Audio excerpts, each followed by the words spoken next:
Well, we're obviously worried at any escalation of U.S.-China tensions. The first time there was the tariff escalation, we made very clear, and we said we were very concerned. We would wish the U.S. and China to de-escalate. They did, and I think they handled the situation really well at the time.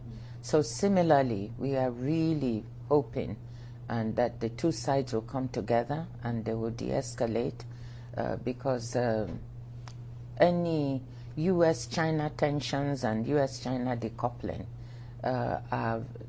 have implications not just for the two biggest economies in the world, but also for the rest of the world. Because if that decoupling happens, there'll be fragmentation of trade. And our modeling shows that any kind of decoupling that divides the world into two trading blocks is going to result in significant global GDP losses in the longer term, okay?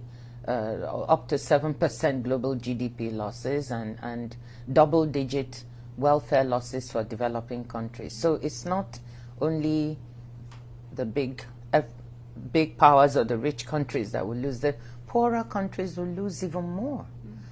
For that reason, we would hope that the U.S. and China will be able to talk to each other, have dialogue, will de-escalate the situation, and we'll get to a situation where both of them can work in a conducive manner. So I made the point here also in my what I said last night actually at the G20.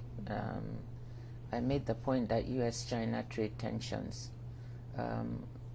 is something that we would like to see a de-escalation because it adds to the uncertainty of the global outlook. Yes, so we are very, very, very keen from the WTO standpoint to see a de-escalation of tensions.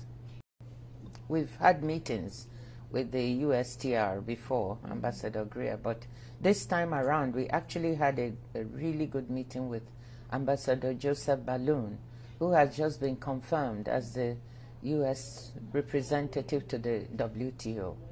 He's deputy USTR. So we spent time with him yesterday to begin the conversation, and I think it was a very good meeting.